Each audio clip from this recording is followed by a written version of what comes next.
Okay, another question for Paul and anyone in the room with a software development background. This person is personally starting their journey breaking into software development. I was wondering if you had any words of wisdom for being in that space, or if not, just what are your coding hot takes for people who do development? I'm not good at coding, so I'm not going to answer any of that. I mean, my development experience is mostly web-based stuff, not so much making like actual programming, actual like applications and things. I mean, Corey's has worked in that area more. Maybe. A little bit. It's been a while though. It's been 6 years since I've really done anything like that. Although, like, I did spend like 3 years trying to make one change to Axehand. And that's just a script. It was a Ruby script at the time that Ian had made. But, I don't know, tips and tricks. That feels like really heavily tread kind of a zone. I guess you figure out what you want to do. Like, if you want to do tools development, right, or like specialize in image processing or something. Are you a big fan of graphic design or like corporate database? Right. Yeah. Yeah. Developing information systems for corporations or that kind of thing.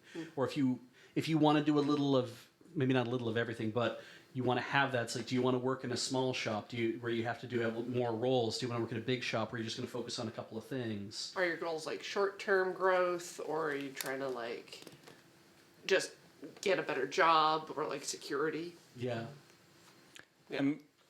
Yeah, I mean, one of the things that helped me in terms of just sort of getting into or being more interested in programming stuff and scripting things and things like that is when I sort of switched over to doing more kind of web-based stuff, just because the loop of like make thing, see the thing, do what you want, yeah, was so much short. Like when I was doing, we were working in like C++ and stuff at school and programming and stuff, and you have to do a fair amount of work just to make like anything happen.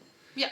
And then, but when you're getting into sort of HTML and JavaScript and that kind of stuff, where you can sort of, I want to make a UI for this thing, and I have like all the tools to do that, and then I can kind of put in some cool JavaScript stuff and just sort of make that happen, and at least sort of get a version of it that kind of works. And kind of I can sort of see how it would work, and it's like then there's more advanced versions of that obviously, but it's sort of it's very sort of encouraging to be able to create something that actually does the thing that you were thinking about in your brain. Yeah.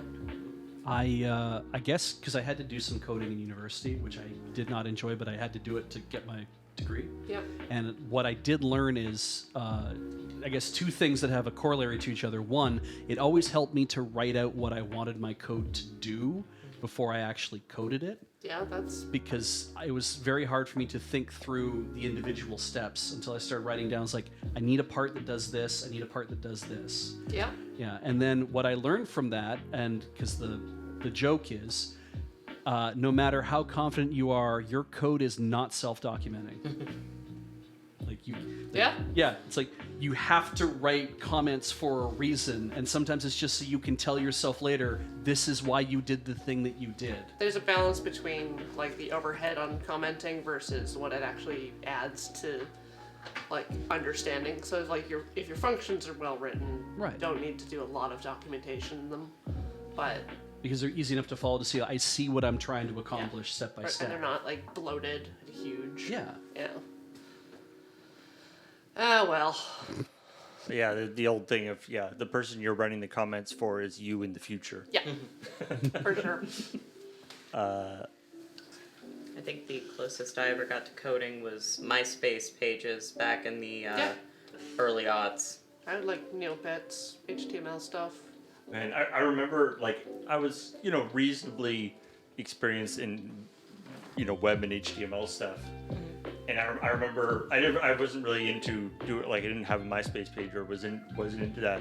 And the first time someone showed me like how the MySpace, it's like you literally just, there was a big field that was supposed to be just like for one part of the page.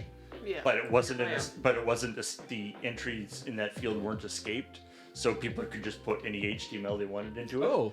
And I was like, and that's how people were customizing their Yeah. pages. I was like, holy crap, that's insane.